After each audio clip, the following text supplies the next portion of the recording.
de esta gloriosa alabanza para Dios, esperando que pues Dios nos bendiga hoy, como lo ha venido haciendo a lo largo de estas últimas semanas. Vamos a Romanos capítulo 8.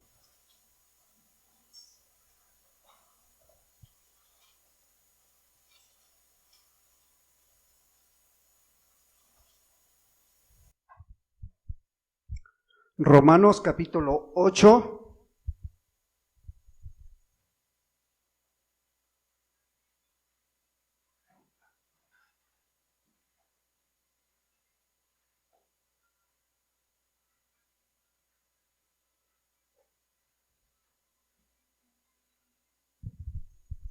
Romanos capítulo 8, versículo 28 y 29.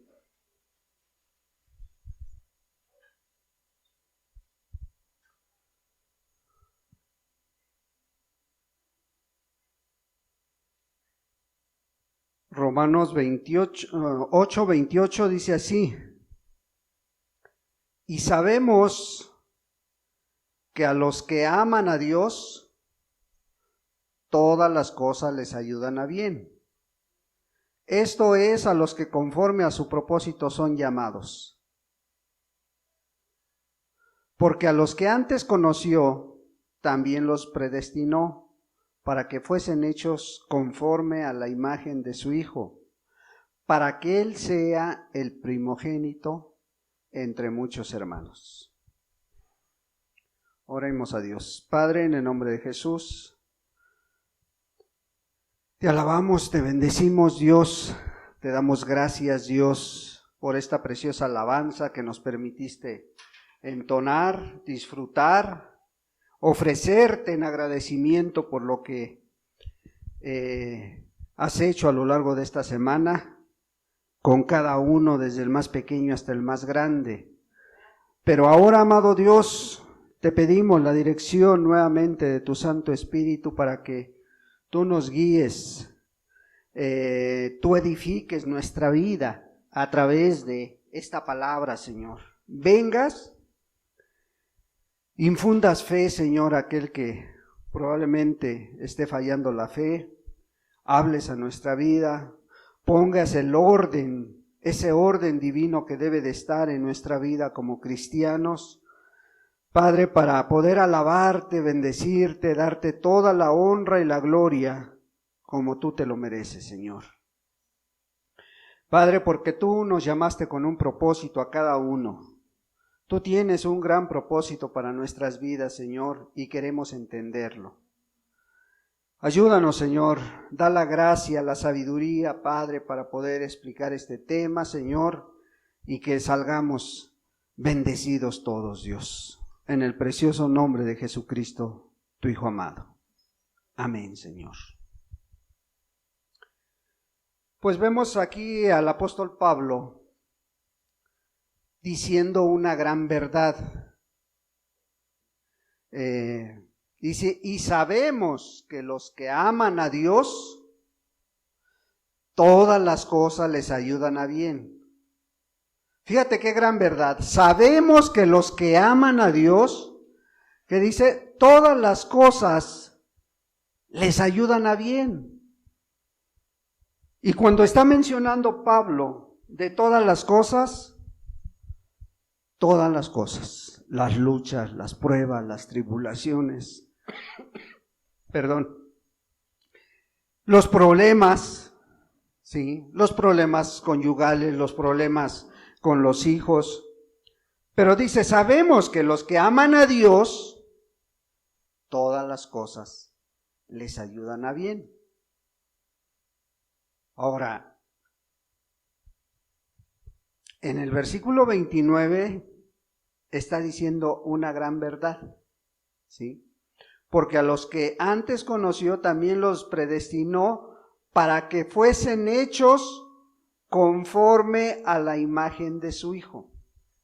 Fíjense qué importante es entender esto. Tú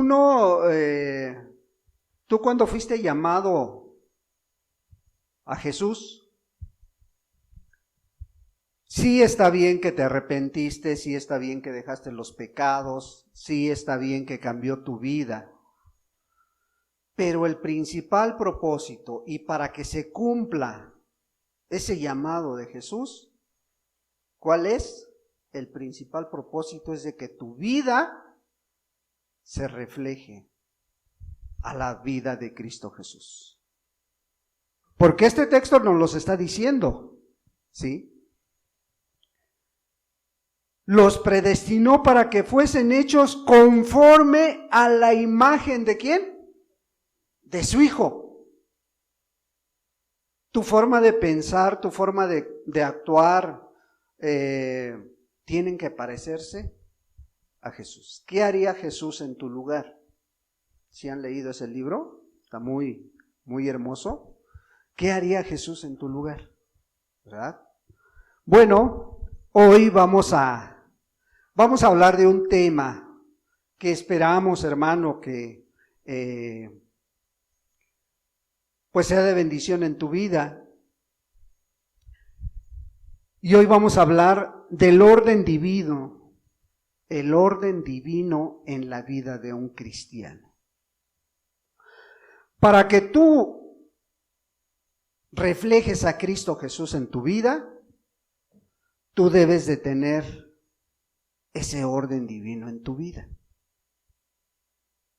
Y a medida que ese orden sea el motor de cada vida aquí presente, Cristo Jesús se va a reflejar más y más en cada uno, sea hombre o sea mujer. O sea, no hay género, no está diciendo el hecho de que digamos el orden divino en la vida de un cristiano o una cristiana, o sea, no estamos haciendo acepción de personas, ¿verdad?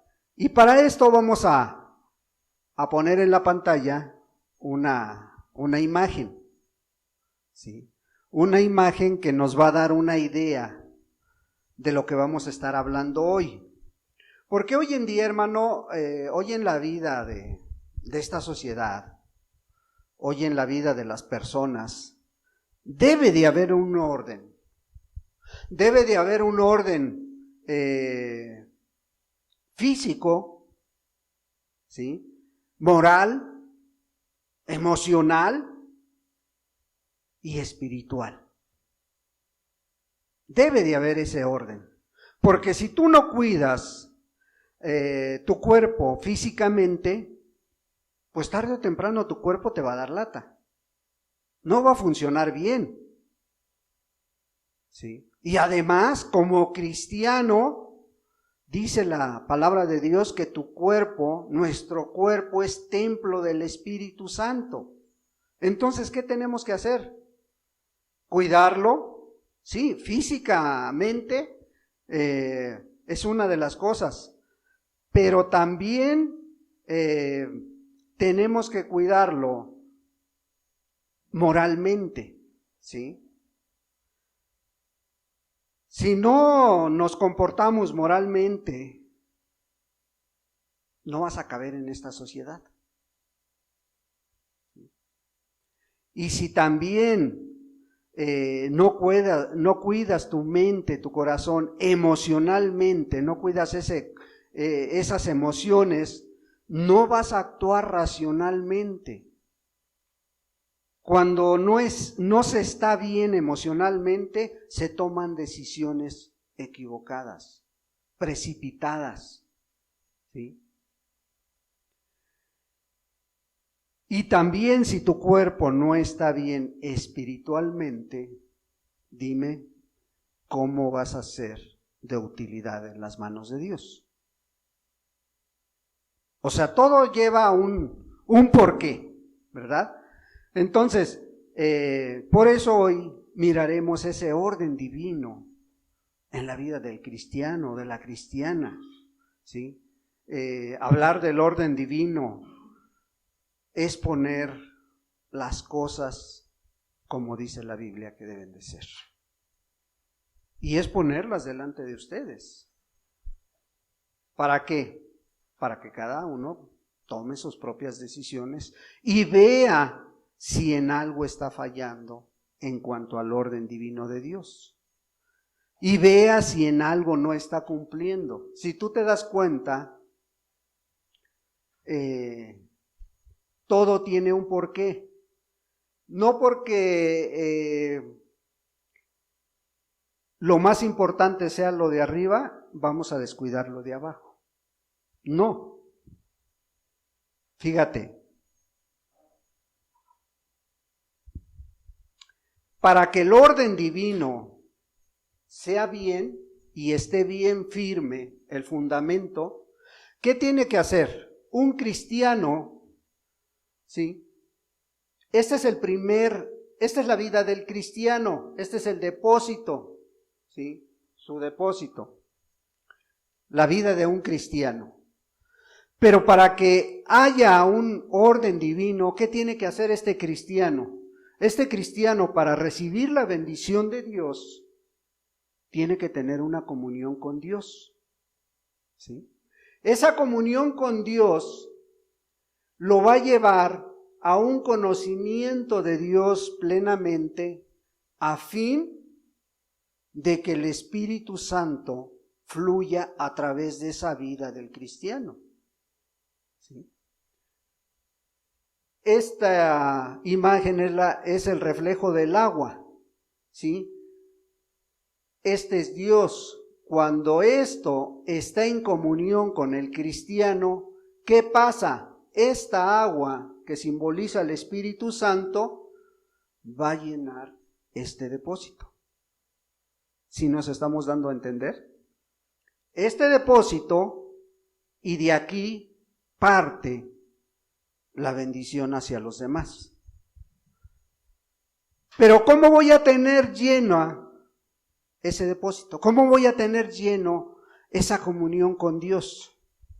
¿Sí?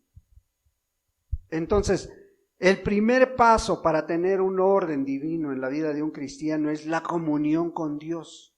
¿Qué es la comunión con Dios? Alguien que me diga, ¿qué es la comunión con Dios?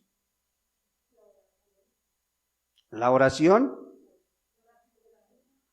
y la lectura de su palabra, ¿sí? O sea, no puede haber comunión si yo no leo la Biblia. No puede haber comunión si yo no tengo una comunicación con Él. Y la oración no es más que otra cosa, platicar con Dios. Ese es el significado de la oración. Ahora, vamos a ir paso por paso, ¿sí? ¿Por qué es tan importante la lectura de la palabra? Juan 5:39.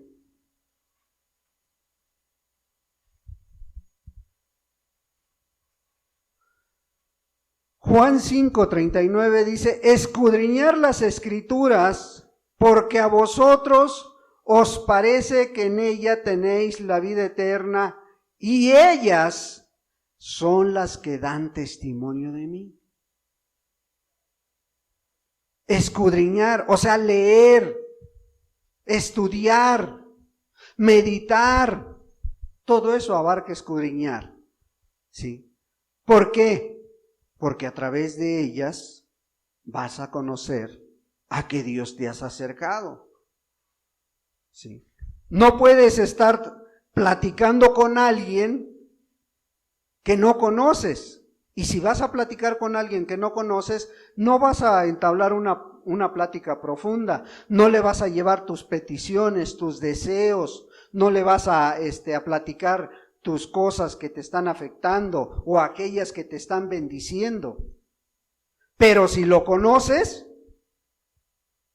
pero si conoces a esa persona y tienes la suficiente confianza, ¿qué vas a hacer? Le vas a abrir tu corazón, ¿sí?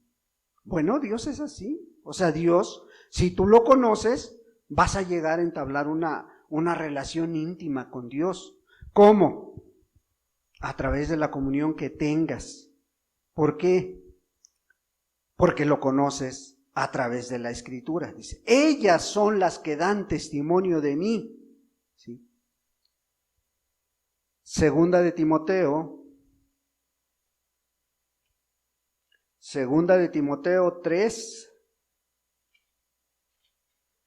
versículo 16. Dice así: toda la Escritura es inspirada por Dios y útil para enseñar, para redarguir, para corregir, para instruir en justicia. ¿Sí? O sea, ¿qué nos está diciendo el apóstol Pablo a través de este texto? Que toda la palabra de Dios es inspirada por Dios. O sea, no se le antojó a alguien o a alguno de los escritores sagrados de la palabra poner algo que no viniera de parte de Dios. Dios lo inspiró y ellos plasmaron la idea de Dios en la palabra. Sí.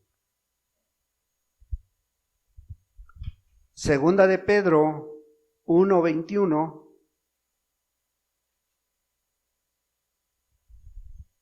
1:20 y 21. Entendiendo primero esto, que ninguna profecía de la Escritura es de interpretación privada, porque nunca la profecía fue traída por voluntad humana, sino que los santos hombres de Dios hablaron siendo inspirados por el Espíritu Santo. ¿Sí?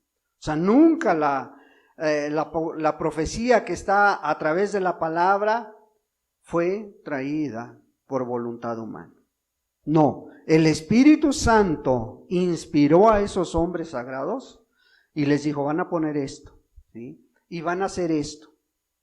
No se les antojó poner, por ejemplo, el rey David, en el Salmo 119, 105, dice: lámpara es a mis pies tu palabra y lumbrera mi camino. ¿Tú crees que se le ocurrió así de buenas a primeras? No, fue inspirado por Dios para que nos diera una idea de que si tú obedeces, si tú conoces la palabra, esa palabra va a ser como una lámpara guiándote. ¿En dónde? En este mundo. ¿Sí? Y cuando vengan las luchas, vengan las pruebas, y cuando venga ese problema grande, ¿dónde vas a encontrar la dirección? ¿Dónde vas a encontrar la fortaleza? En la palabra de Dios. Lámpara es a mis pies tu palabra, dice, y lumbrera. O sea, alumbra, aclara las cosas. ¿Sí? Por eso es bien importante leer la palabra de Dios.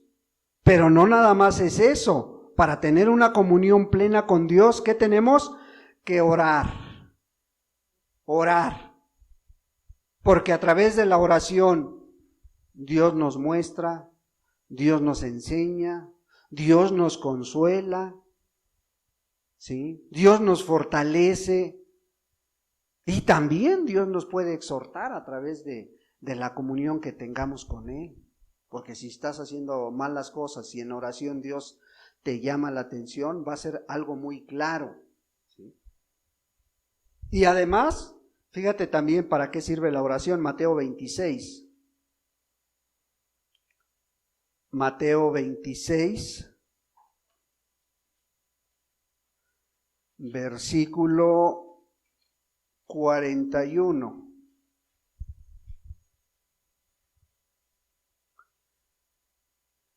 Velad y orad para que no entréis en tentación.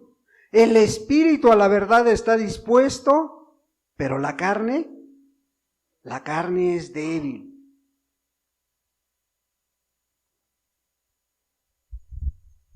Y muchos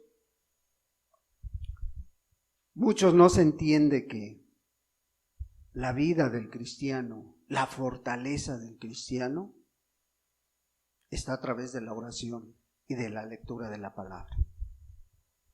Si no hay estos dos elementos en la vida de un cristiano, ¿cómo va a seguir fluyendo la bendición de Dios a través de esa vida?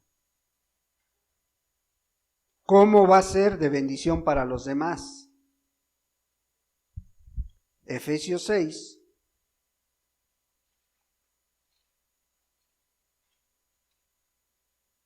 Efesios 6, versículo 18. Orando en todo tiempo, con toda oración y súplica en el Espíritu, y velando en ello con toda perseverancia y súplica por todos los santos. ¿Sí? Orando en todo tiempo. Algo que desafortunadamente en algunos lugares se hace a un lado. Porque en algunos lugares nada más toman en cuenta que si tú no oras en el altar o si tú no oras de rodillas, no es válido. Pero ¿a qué se refería el apóstol Pablo cuando dice orando en todo tiempo? O sea, ¿puedes orar a lo mejor caminando? ¿Puedes orar manejando? ¿Sí? ¿Puedes orar trabajando? Claro que sí. Dice el apóstol Pablo, orando en todo tiempo, con toda oración y súplica en el Espíritu. O sea, no necesitas desgarrarte, no necesitas gritar, no necesitas llorar, porque para eso a lo mejor es tu cámara privada, donde tú estás en comunión con Dios para derramar ahí tu corazón, tu alma, que estés ahí, ¿sí? Pero de que puedes orar en todo lugar, en todo tiempo, lo puedes hacer. Y eso va a incrementar el conocimiento de Dios, va a incrementar esa comunión con Dios. Salmo 18.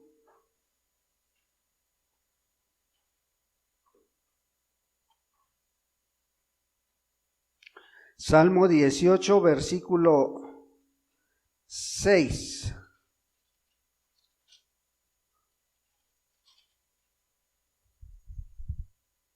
En mi angustia invoqué a Jehová y clamé a mi Dios.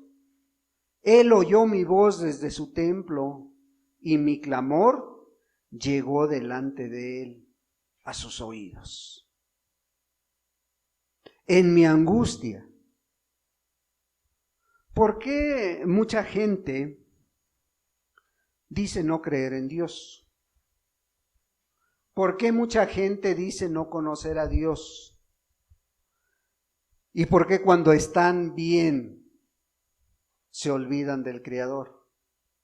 Pero cuando hay un problema, cuando viene una desgracia a su vida, cuando viene algo repentino a la vida de esa persona, ¿qué hace? Y comprobado que hasta el ateo más duro, lo primero que se acuerda es, Dios mío, ayúdame. Y no creen en Él. ¿Cuánto más que un hijo de Dios se acerque a Él? Sí. Aquí como el rey David, en mi angustia invoqué a Jehová, dice. Clamé a mi Dios, y Él conocía a su Dios, y Él oyó mi voz desde su templo. Sí, antes se decía que el templo de Dios nada más estaba en un lugar y la presencia de Dios estaba en Jerusalén, nada más. ¿Sí? Por eso todos ellos cuando clamaban a Dios, buscaban mirar hacia el lugar donde estaba el templo. ¿Sí? Pero lo curioso es que dice, en mi angustia, dice. O como el profeta Jeremías 33:3, que dice, clama a mí y yo te responderé y te enseñaré grandes y maravillosas cosas que tú, y las cosas más grandes, los eventos sobrenaturales que le suceden a un cristiano, vienen a través de tener una buena comunión con Dios. Vienen a través de estar poniendo las cosas delante de Dios. Entonces, cuando hay comunión con Dios en estas dos áreas, que es la oración y la lectura, ¿qué va a pasar ¿pones la imagen, hermano? ¿Qué va a pasar con el cristiano, con el creyente, cuando estas dos demandas se cumplen? ¿Qué va a pasar? Esta fuente se va a llenar del poder de Dios. El agua se va a llenar la vida del cristiano, del creyente. ¿Y qué va a pasar? ¿Se va a estancar? ¿Se va a quedar ahí? No. El agua va a seguir fluyendo, la bendición va a seguir fluyendo para este siguiente depósito.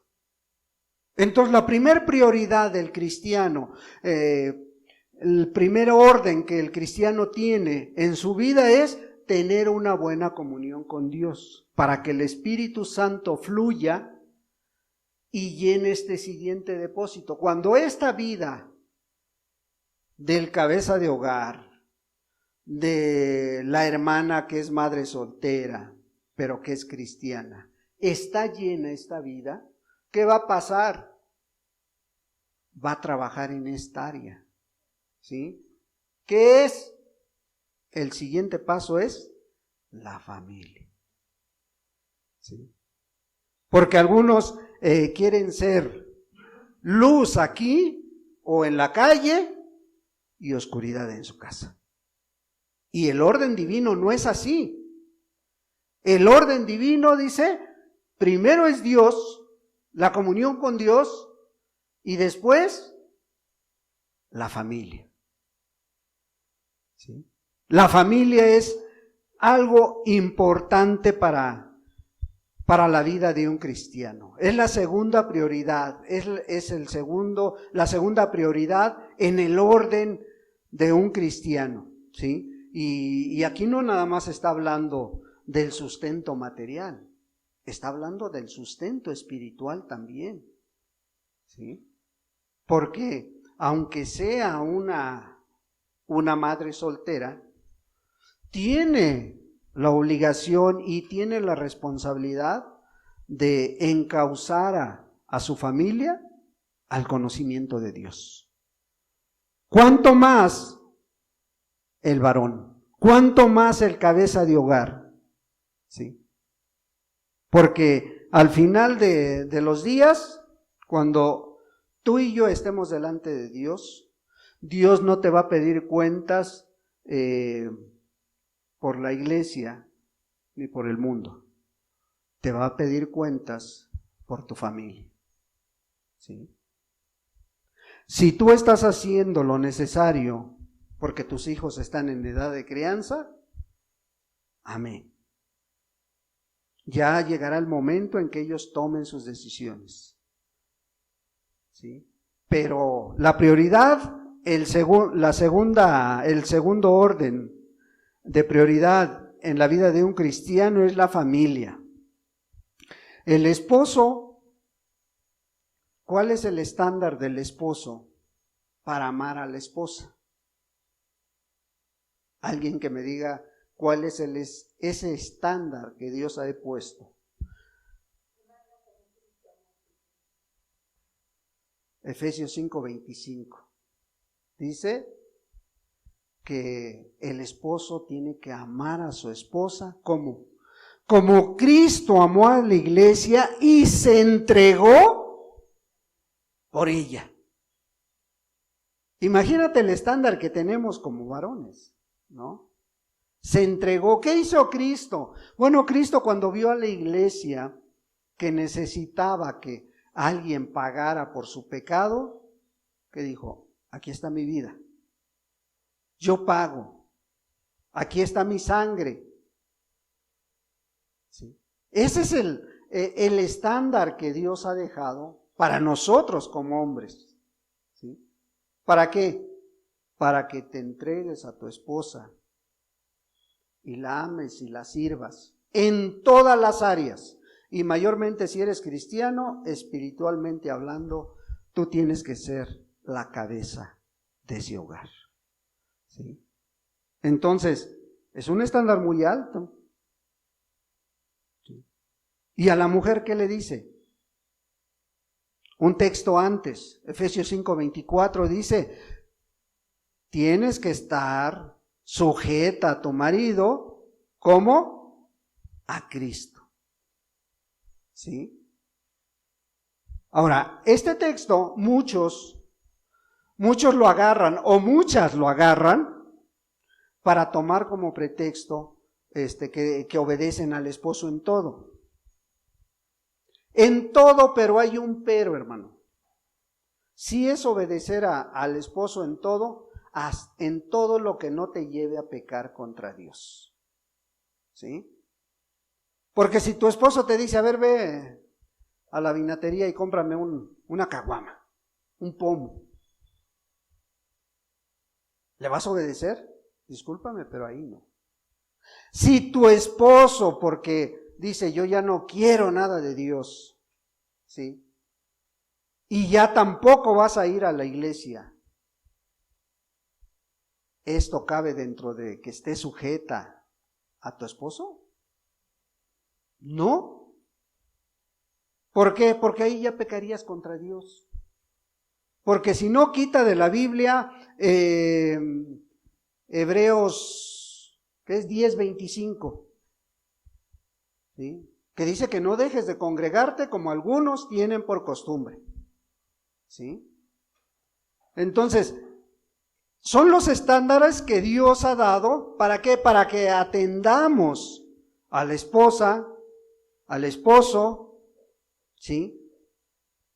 Pero también dice que los padres, Efesios 6:4, mejor vamos a leerlo, que los padres,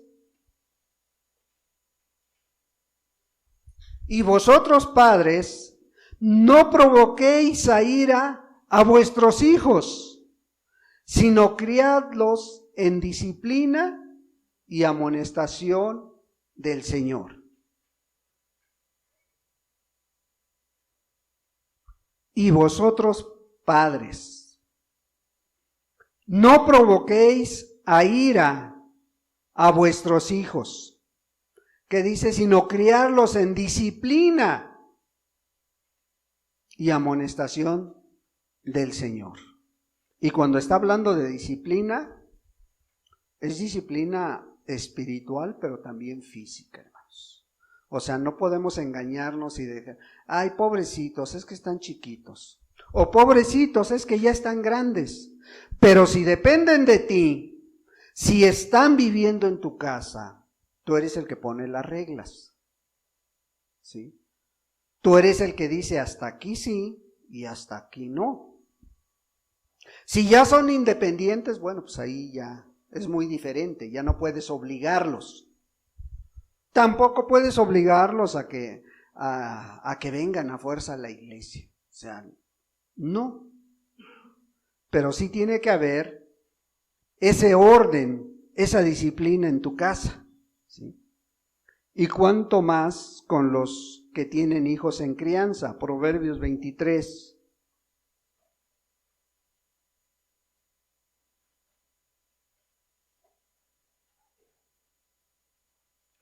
Proverbios 23, versículo 13 y 14. No rehúses corregir al muchacho, porque si lo castigas con vara, no morirá. Lo castigarás con vara y librarás su alma del Seol. ¿Sí? No rehúses corregir al muchacho, porque si lo castigas con vara, no morirá. Lo castigarás con vara y librarás su alma del Seol. Proverbios 23, 13 y 14. Y Proverbios 13, versículo 24. El que detiene el castigo, a su hijo aborrece. Escúchalo bien, ¿eh? El que detiene el castigo, a su hijo aborrece, mas el que lo ama desde temprano lo corrige. ¿Sí?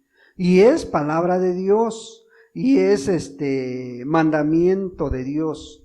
Entonces vemos que cuando la vida del cristiano, ponerle imagen, cuando la vida del cristiano está llena, ¿sí?, de la comunión con Dios, su siguiente paso es enfocarse a la familia, es cumplir con los mandamientos de Dios hacia su familia, ¿sí? Y veíamos, el estándar para el esposo es muy alto, muy, muy, muy alto, porque te está hablando, dice, que tienes que amar a tu esposa como Cristo amó a la iglesia y se entregó en todas las áreas, ¿sí? Física, espiritualmente. Y ese mandamiento no fue nada más para Cristo. Ese mandamiento lo está haciendo para la iglesia, lo está haciendo para el varón. ¿Qué tienes que hacer? Darte por ella, entregarte por ella, ¿sí? Hoy tienes esta gran responsabilidad de ver y suplir las necesidades que tenga tu esposa, las necesidades que haya en casa, ¿sí? Ayer platicaba con algunos hermanos servidores también en otras iglesias y decían, es que la cultura mexicana es muy diferente a la europea, a los judíos, es muy diferente. Dice, porque aquí en México el mexicano está acostumbrado a que con el simple hecho de llegar, de trabajar, yo ya cumplí, ¿sí? Y casi le decía yo, casi quieren que los niños o el niño, el hijo o la hija que tengan, quieren que los estén esperando en la puerta con sus sandalias, ¿sí? Porque yo ya cumplí. Y puedes ver que a lo mejor está trabajando, que a lo mejor le falta lavar los trastes, que a lo mejor le falta asear porque ha estado ocupada en otros asuntos y no somos capaces de ir y ayudar. Y cuando lo haces y te llega a ver un hermano o un vecino o un familiar tuyo que llegue y que te encuentre haciendo un quehacer en tu casa, no sabes, ¿eh? Y peor si vienes de familia machista, ¿verdad? Pero dice la palabra de Dios que hoy en día ya para el cristiano todo eso se acabó. Hoy te tienes que dar por tu familia. Hoy te tienes que entregar. ¿Por qué? Porque esta bendición que está fluyendo a través del Espíritu Santo tiene que seguir caminando, tiene que seguir derramándose, ¿sí? ¿Hacia dónde? Si esto está completo, si hay comunión con Dios, si el cristiano ya está trabajando con la familia, ya está viendo las necesidades materiales y también las espirituales, y espirituales quiero decir que ministres a tu esposa, que platiques con ella, que tú que tienes hijos chicos los vayas acostumbrando a orar, a leer la Biblia, que los vaya, que tengan, si en una familia hay 3 o 4 integrantes y todos se congregan, por lo menos debería de haber un día a la semana, oílo bien, un día a la semana un servicio para alabar a Dios en tu casa. Por lo menos, que tengan el hábito de decir, a ver hijos, vénganse, vamos a orar. Vamos a cantarle a Dios. No necesitas guitarra, no necesitas ser el hermano que ministra la alabanza, no necesitas al predicador para que vaya a predicar. Tú con tus propias palabras abre tu Biblia y léela delante de tus hijos o de tus hijas o de tu esposa, ¿sí? Entonces, cuando esto está suplido, ¿sí? ¿Qué va a pasar? El agua sigue fluyendo, el Espíritu Santo sigue fluyendo. Y el tercer orden de prioridades en la vida de un cristiano es la iglesia.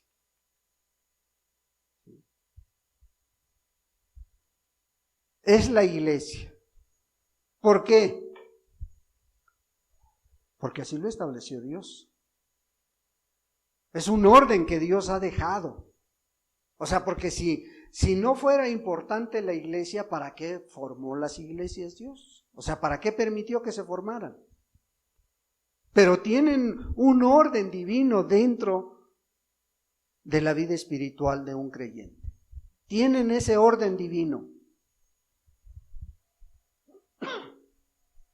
Debe de haber esa comunión con la iglesia, ¿sí?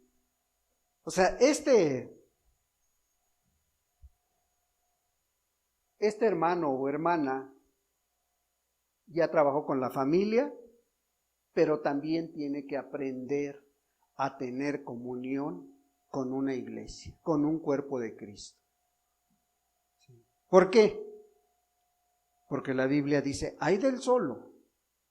¿Sí? O sea, Dios no nos llamó para que camináramos individualmente. Dios te llamó y me llamó a mí para formar un cuerpo. Y ese cuerpo se llama cuerpo de Cristo. Y ese cuerpo de Cristo, ¿qué es? La iglesia. ¿Sí?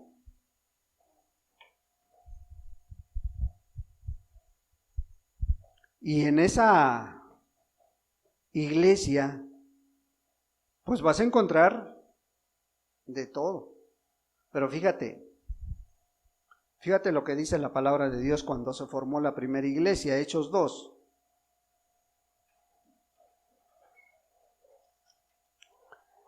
Hechos 2, versículo 44 al 46.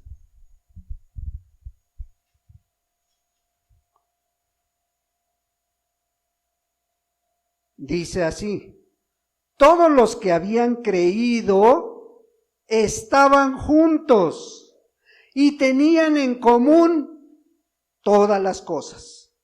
Y vendían sus propiedades y sus bienes y los repartían a todos según la necesidad de cada uno. Y perseverando unánimes cada día en el templo y partiendo el pan en las casas, comían juntos con alegría y sencillez de corazón. ¿Qué rasgos encontramos en esta primera iglesia que había cambiado totalmente su vida? ¿Sí? Si tú lees textos anteriores, te darás cuenta que después del sermón de Pedro se convirtieron 3,000 y se empezó a formar esa primera iglesia, una iglesia gloriosa que imagínate, nosotros tenemos años de conocer la palabra de Dios, pero ellos tenían poco tiempo. ¿Pero qué llegaron a una conclusión? Llegaron a una conclusión de que eso les convenía. Tener vidas consagradas a Dios. Vidas donde ellos, dice la Escritura, que todos los que habían creído estaban juntos. Y tenían en común todas las cosas. O sea, todas las cosas. Sí, había luchas, había pruebas. Porque imagínate, si se acababa de formar la iglesia, ¿tú crees que todos ya eran maduros? ¿Tú crees que todos ya tenían experiencia en ese camino de Dios? ¿O tú crees que todos los que habían creído, todos eran solteros o eran padres solos o madres solas? No, tenían hijos pequeños, adolescentes, tenían hijos jóvenes. Y tenían que lidiar con esos problemas. ¿Pero qué dice la palabra? Que tenían en común todas las cosas. A ver, hermanos, vamos a ver esto. Si realmente tenían en común todas las cosas, ¿no había problemas? Claro que los había. Pero habían creído en el mensaje que Pedro les había dado. Habían creído en la palabra de Dios. y tenían comunión ahora con Dios, ¿sí? Y tenían comunión con sus familias y a lo mejor compartían con sus familias y ahora querían tener comunión en un grupo de personas donde creían lo mismo, donde caminaban de la misma manera, ¿sí? Tenían en común todas las cosas y se ayudaban en sus necesidades, en las necesidades de los demás y perseveraban unánimes cada día. Y luego dice, partiendo el pan. ¿A qué se refería eso? A que tomaban la Santa Cena. Y luego dice, y comían juntos, con alegría y sencillez de corazón. Sí, ahí no importaba que uno trajo lentejas y el otro trajo pescado o quesos que en ese tiempo se daban, ¿no? No importaba lo que trajeran, lo que importaba era el compañerismo, el amor que estaba fluyendo en medio de ellos. ¿Por qué? Porque habían creído a ese Dios que los había salvado. Habían creído a ese mensaje del Evangelio. ¿Sí? Entonces, cuando un cristiano entiende esto, ¿qué va a buscar? Pues va a buscar la cobertura de la iglesia. Va a buscar la ayuda de la iglesia. ¿Sí? Va a buscar esa comunión con la iglesia. ¿Sí? ¿Será imposible esto hoy en día? ¿O será posible más bien esto hoy en día? Si está en la Escritura, es porque se puede hacer. Si no, Dios no lo hubiera dejado plasmado ahí. Si no, Dios no nos hubiera dejado ver lo que es una iglesia, una verdadera iglesia. ¿Sí? Hechos 4.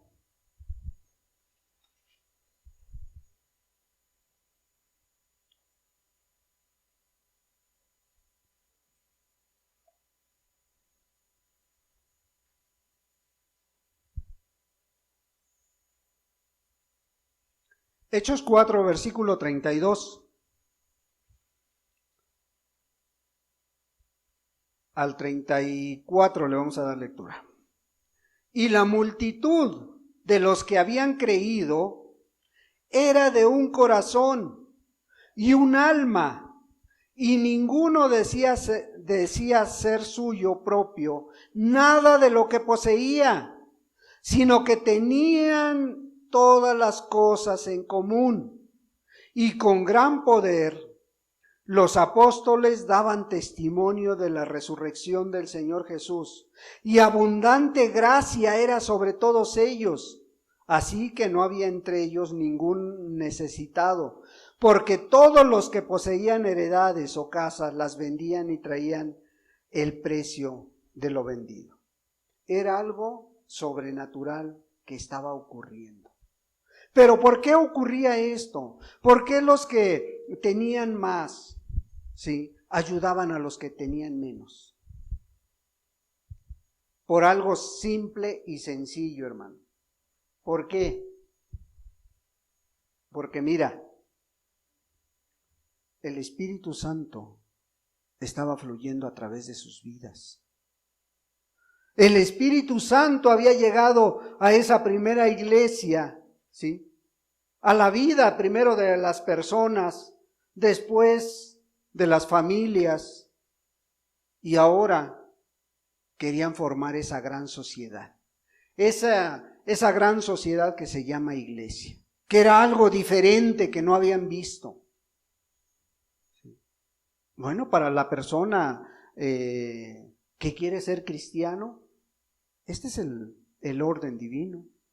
Este es el estándar que tiene que haber. Eso es lo que se tiene que vivir, ¿sí? Esto es una verdadera iglesia, hermano, ¿sí? ser de un solo corazón y un alma. Y ninguno decía, esto es mío, no te sientes en mi silla porque esa ya está apartada. No, todo es de Dios. O sea, tenían en común todas las cosas. ¿Y qué pasaba con esas vidas? Dice la Escritura que daban, y con gran poder, dice, los apóstoles daban testimonio. O sea, con poder daban testimonio aquellos que predicaban, aquellos que hablaban, aquellos que habían entendido el servicio a Dios, los discípulos, los líderes. ¿Qué dice? Tenían poder para predicar la palabra, daban poder, con poder testificaban, daban testimonio de la resurrección del Señor Jesús. ¿Por qué? Porque les había cambiado la vida, ¿sí? Abundaba la gracia en esa iglesia, ¿sí? ¿Tenían problemas? Claro que había problemas, pero ellos trataban de solucionarlos. Y problemas a lo mejor porque uno había madurado más rápido, el otro menos, pero en cuanto a necesidades, dice que no había necesidad en medio de ellos, ¿sí? Imagínate una iglesia así. Imagínate un grupo de personas así.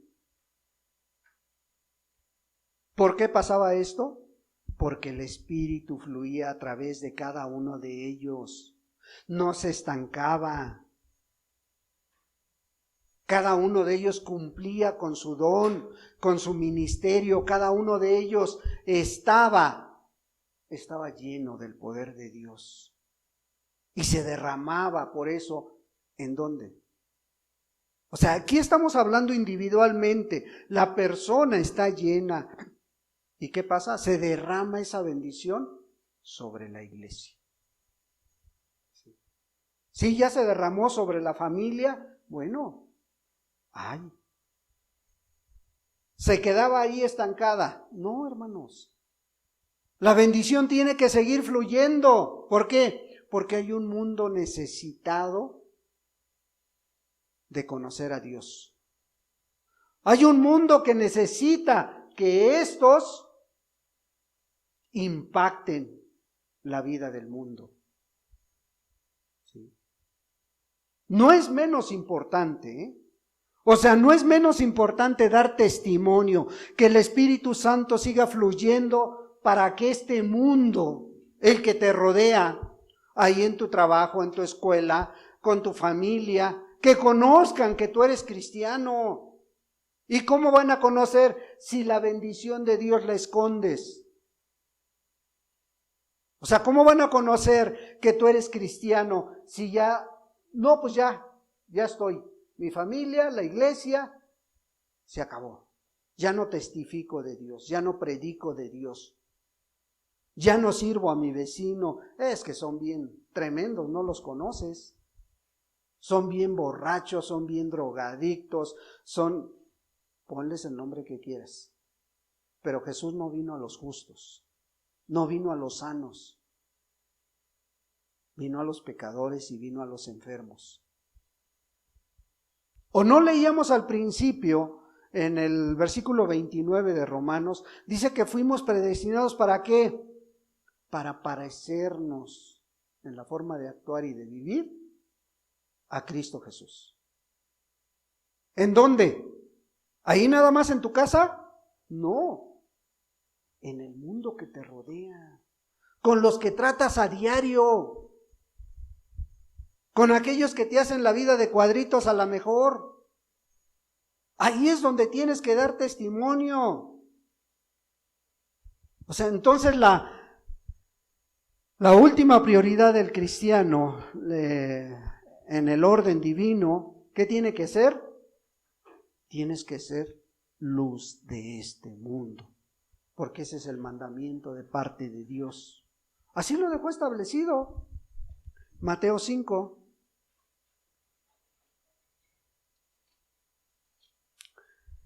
Mateo 5, versículo 14 al 16.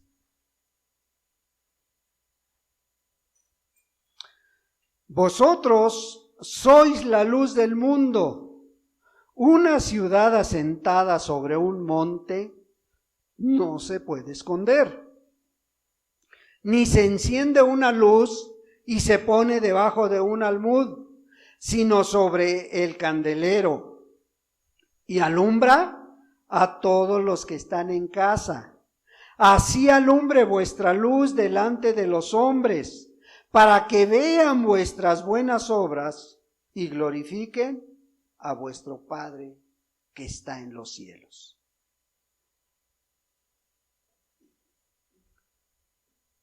¿Qué dice el Señor Jesús? Que esa luz que te ha puesto en tu vida no la puedes esconder, ni la debes esconder. ¿Sí? Tiene que alumbrar. Y ahí primero dice, a los que están en casa, ¿sí? Dice, alumbra a todos los que están en casa, pero después dice, así alumbre vuestra luz delante de los hombres, para que vean vuestras buenas obras. Sí, ahí está el mandamiento. Tienes que ser luz ahí en tu trabajo, en ese ambiente difícil, en ese ambiente adverso a lo mejor, donde están esperando que tropieces, están esperando que hagas algo mal para que te critiquen, para que te digan, pues no que eres cristiano, no que conoces a Dios. ¿Sí? Pero ahí Dios te puso ¿para qué? Dice para que vean tus buenas obras y te digan, ay, qué bueno eres. Ay, esta persona sí es bien trabajadora. Esta hermana, esta persona que llegó es muy buena trabajadora. Sí, para eso te puso Dios ahí. ¿No? Para que digan, esta persona sí conoce a Dios. Esta sí teme a Dios.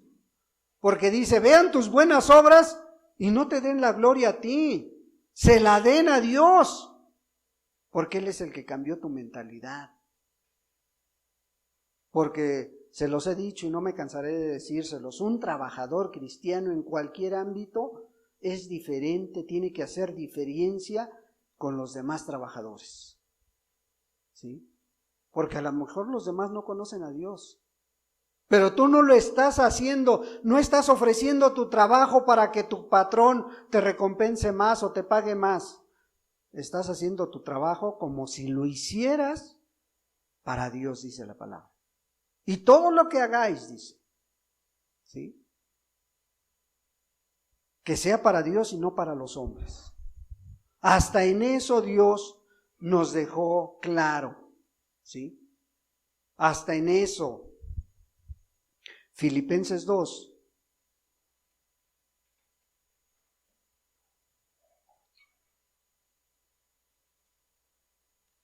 Capítulo 2, versículo 15.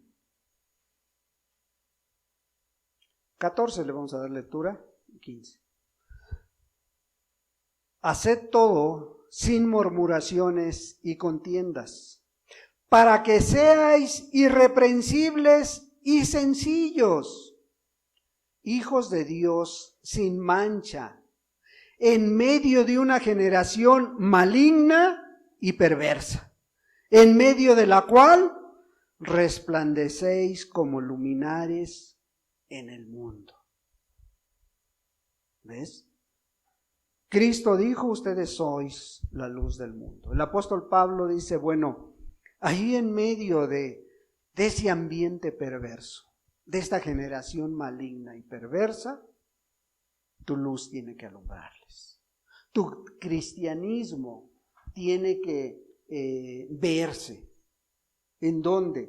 Te está pidiendo que vayas por las calles gritando que eres cristiano. No, te está pidiendo que ahí en tu ambiente, donde tú te mueves, en medio de tus familiares, en medio de tus compañeros de trabajo, tu luz brille, sea algo diferente. ¿Por qué? Porque esa es la prioridad del cristiano. No es ir a enterrar el don que Dios te ha dado o la bendición que Dios te ha dado. ¿Sí? Tenemos estas prioridades que tenemos que cumplirlas al pie de la letra. Cada uno, tú y también yo, tenemos que cumplir con esto. Entonces, si vemos, el Espíritu Santo va a fluir primero llenando la vida del cristiano o cristiana, ¿sí? Para que posteriormente esa bendición siga fluyendo para la familia, ¿sí? Y esa bendición siga fluyendo en la iglesia y para la iglesia, ¿sí? Y la iglesia es el hermano o la hermana que está al lado tuyo, es tu esposo o tu esposa, ¿sí? Es tu hijo o tu hija.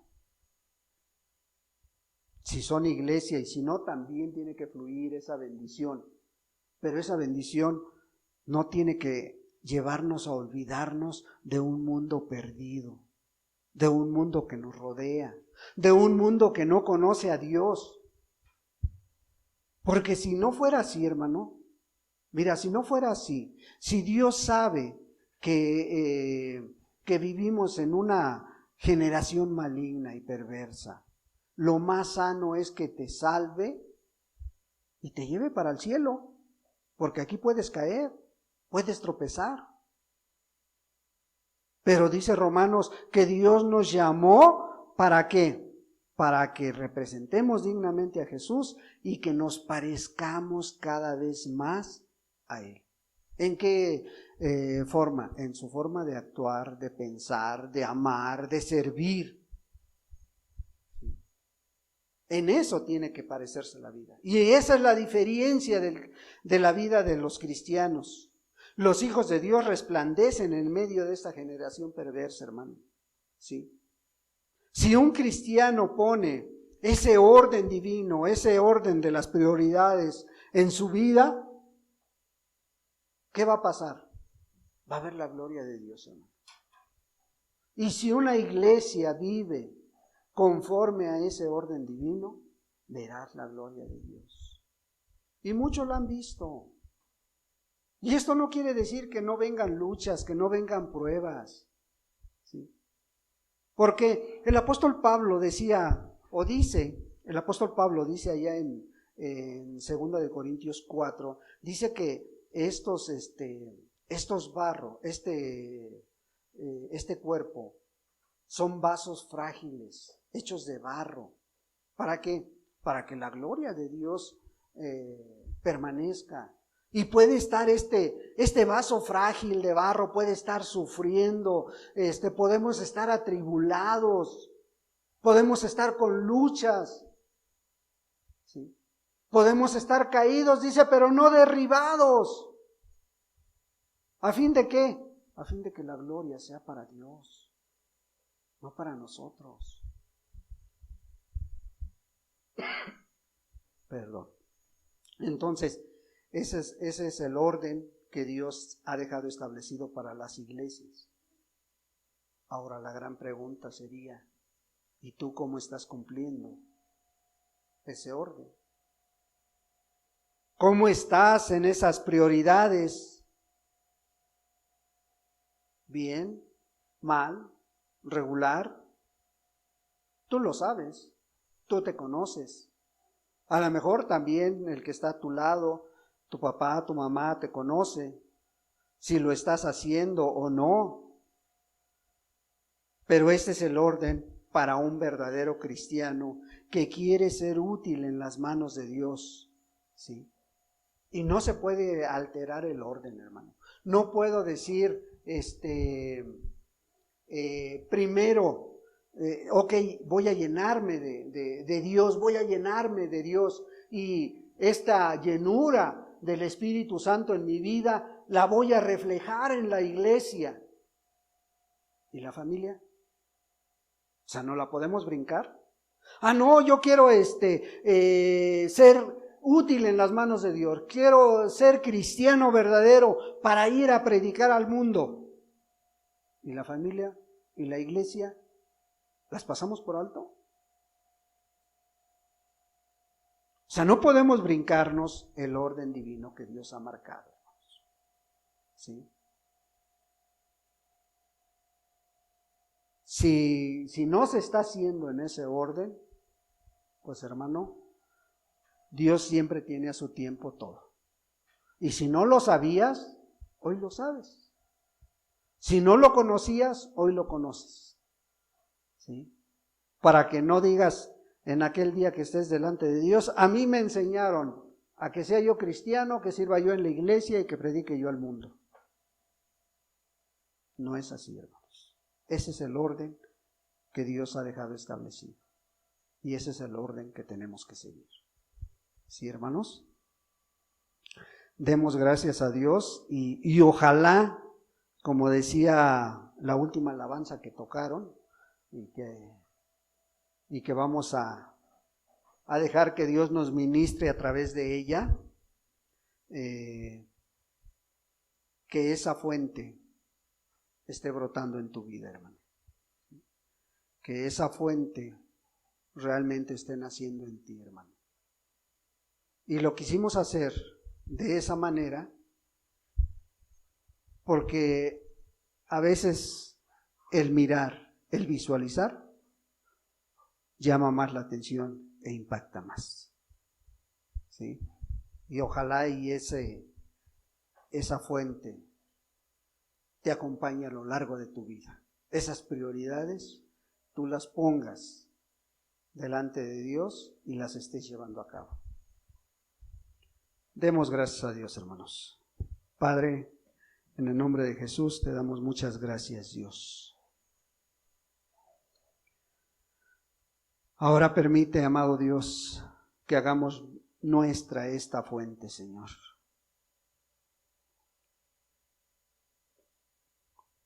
Que esta fuente pueda fluir, pueda nacer, pueda desarrollarse en cada uno de nosotros. Padre, si alguno no lo sabía o no lo conocía, pues hoy termina de explicarle y agrándale esta imagen, Señor, para que quede grabada en la mente y el corazón. Porque, amado Dios, menos de esto tú no vas a aceptar. Sí. Por eso tú depositaste, Señor, tu palabra.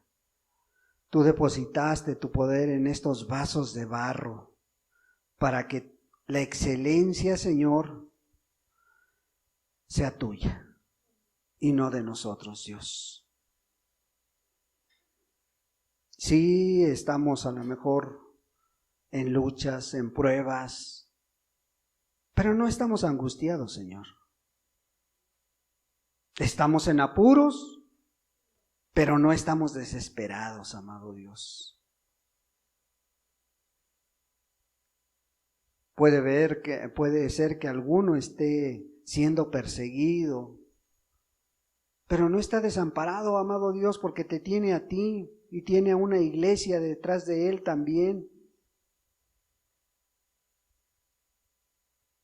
Podemos a lo mejor alguno estar destruido, a lo mejor estar derribado, pero no está totalmente destruido, Señor. Puede estar caído, pero no está destruido, Señor.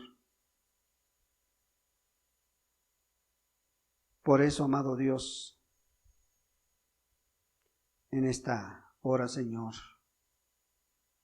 que tu enseñanza quede grabado en lo más profundo de nuestros corazones, Señor. Y que tu palabra no regrese vacía, Señor, sino que cumpla con el propósito para lo cual tú la enviaste esta mañana, Señor, en medio de nosotros. Ayúdanos a alcanzar, Señor, esa estatura de esa iglesia primitiva que tú levantaste, Señor. ¿Cómo es posible que ellos, sin tanto conocimiento, sin tanto tiempo de conocerte, dejaste sus testimonios de esta gran iglesia para nosotros, Señor?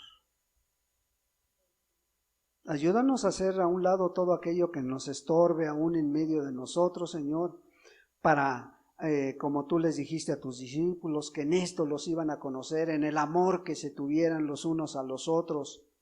Padre, ayúdanos a hacerlo, Señor. Y ahorita que se están moviendo, Señor, las cosas para que a futuro conozcamos más hermanos en Cristo Jesús.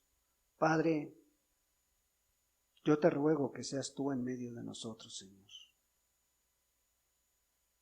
Padre, yo te ruego que sea tu Santo Espíritu, Señor, llevándonos a tener en común todas las cosas, amado Dios. Y que seas tú glorificado, Señor. Y como dice tu palabra, Señor, que nuestra luz alumbre, Señor, para que la honra y la gloria te la lleves tú, amado Dios. Muchas gracias te damos, Señor, en el nombre de Cristo Jesús. Amén y amén, Señor.